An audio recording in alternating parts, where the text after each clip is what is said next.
வணக்கம், welcome to Jaya's kitchen. நம்ம இப்போ ஜெயாஸ் கிச்சனில் ஒரு திருப்பாகம் செய்ய போகிறேன். அதுக்கு ஒரு கப்பு கடலை மாவு எடுத்து வச்சுருக்கேன். இந்த கப்பாலே தான் எல்லா மெஷர்மெண்ட்டும் இருக்கணும். அதனால் இந்த கப்பை காமிக்கிறேன். நான் இந்த கப்பாலே தான் எல்லாமே எடுக்க போகிறேன். இது ஒரு கப்பு கடலை மாவு, ஒரு கப்பு முந்திரி பருப்பு, 1.5 கப்பு சர்க்கரை, 2 கப்பு பால், 1 கப்பு நெய், 1 கப்பில் பாலில் குங்குமப்பூ போட்டு கரைச்சி வச்சுருக்கேன். இவ்வளோதான் இதுக்கு தேவையான இன்க்ரீடியன்ட்ஸ். இப்போ இதை எப்படி செய்யலான்றதை பார்க்கலாம் வாங்க. அடுப்பை பற்ற வச்சுப்போம். ஒரு அடி கனமான பாத்திரம், அப்படி இல்லைன்னா நான்ஸ்டிக் பாத்திரம் இதுக்கு தேவை. அதை வச்சு தான் செய்யலாம். ஏன்னா அடி பிடிக்காத வரும், அது அல்வா பதத்துக்கு வரும். அதனால் இந்த மாதிரி வச்சுக்கலாம். இப்போது நாம் எடுத்த இதில் பொருளில் கடலை மாவை வறுத்துக்கலாம். முதல்ல இந்த 1 கப் கடலை மாவை வறுத்துக்கலாம். முந்திரி பருப்பை பொடிச்சிக்கணும், பவுடராக பொடிச்சிக்கணும். அதையும் செய்துக்கலாம். இப்போ வாங்க கடலை மாவை வறுத்துக்கலாம்.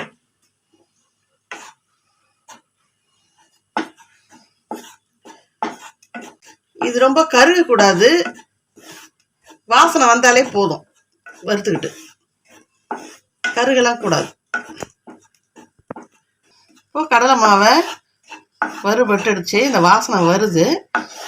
ஏன் இந்த கடலை மாவெல்லாம் வறுத்துட்டு இந்த அல்வா அதுக்கெலாம் செய்கிறோம்னா, இது நல்ல ஸ்ட்ரக்சர் கொடுக்கும், அதே சமயம் நல்லாவும் இருக்கும். அதனால தான் இந்த பருப்பு வகையெல்லாம், பாசி பருப்பாக இருந்தாலும் சரி, கடலை பருப்பாக இருந்தாலும் இந்த மாதிரி வறுத்துட்டு இந்த செய்தோம்னா அந்த பவுட்ரை நல்லாயிருக்கும். இப்போ இது வறுபட்டு போச்சு. இதை கொஞ்சம் சலிச்சிக்கலாம். பாத்திரத்தில் எடுத்து வச்சு சலிச்சிட்டு வந்துடலாம்.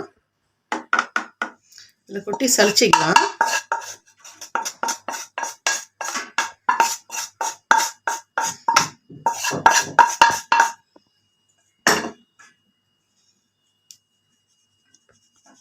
சலிச்சாச்சு. இந்த பாத்திரத்தை இந்த மாவை சேர்த்துக்கலாம்.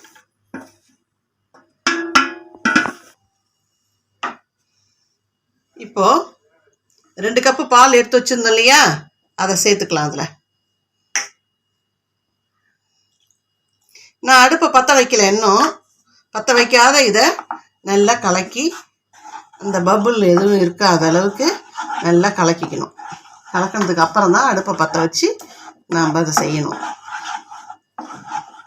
இப்போ நல்லா கரைச்சிட்டோம். நாம் இப்போது அடுப்பை பற்ற வச்சு சிம்மில் வச்சுட்டு அப்படியே அது திக்காயிடும். உடனே திக்காயிடும் அது. அடுப்பை லோ ஃப்ளேம்லேயே வைங்க, ஹை ஃப்ளேமில் வைக்க வேணாம்.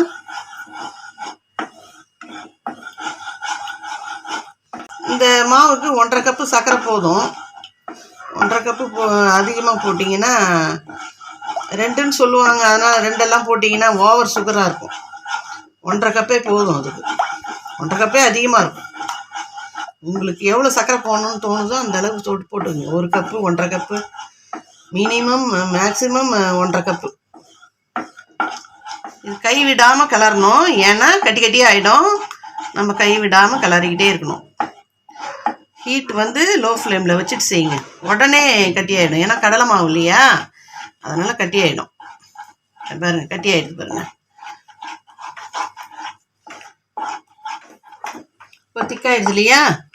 இப்போ இந்த ஸ்டேஜில் சர்க்கரை போடணும். சர்க்கரை போட்டுக்கலாம். சர்க்கரை போட்டால் கொஞ்சம் மெல்ட் ஆகிட்டு அப்படியே லிக்விட் ஆகும்.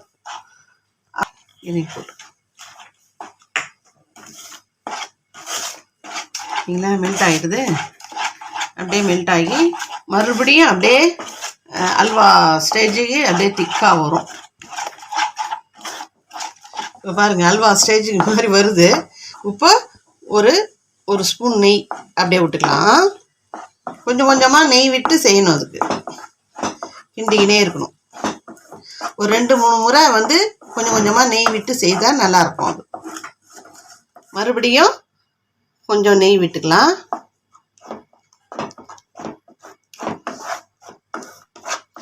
நல்லா அல்வா ஸ்டேஜுக்கு அப்படியே வருது. இப்போ ஆனால் நாம் இன்னும் முந்திரி போடணும். அந்த குங்குமப்பூ போட்டு வச்சுருந்தோம் இல்லையா, பால், அதையும் சேர்க்கணும். இப்போ இந்த ஸ்டேஜில் தான் அதெல்லாம் சேர்க்கணும். இப்போ முந்திரியை இந்த மாதிரி அரைச்சிட்டு வந்துட்டோம்ல, இதை போட்டுக்கலாம். அது கூடவே இதையும் சேர்த்துக்கலாம். உப்பு இதை நல்லா அதே மாதிரி செய்தோம்னா நல்லா அல்வா பக்கத்துக்கு வரும். சுருண்டு வரும்போது எடுத்து வச்சுக்கலாம், ரெடி ஆகிடும். இந்த ஸ்டேஜில் கொஞ்சம் நெய் போட்டுக்கலாம். இதுக்கு ஒரு கப்பு தேவைப்படாது, 3/4 கப்பு இருந்தாலே போதும்.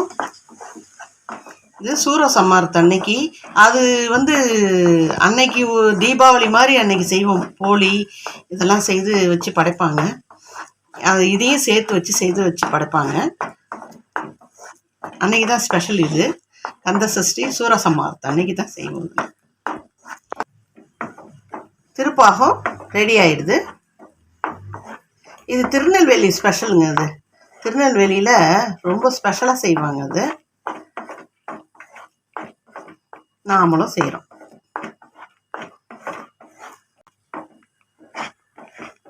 இதுதான்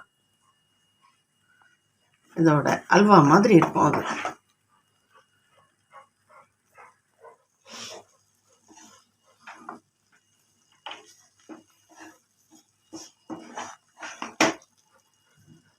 இந்த ரெசிபி உங்களுக்கு பிடிச்சிருந்தா லைக் பண்ணுங்கள், ஷேர் பண்ணுங்கள், கமெண்ட் பண்ணுங்கள். சப்ஸ்கிரைப் பண்ணாதவங்க சப்ஸ்கிரைப் பண்ணிவிட்டு பக்கத்தில் இருக்கிற பெல் ஐக்கானை கிளிக் பண்ணுங்கள். அப்போ தான் நான் போடுற வீடியோ உங்களுக்கு நோட்டிஃபிகேஷனாக வரும். பை. நெக்ஸ்ட் வீடியோவில் பார்க்கலாம்.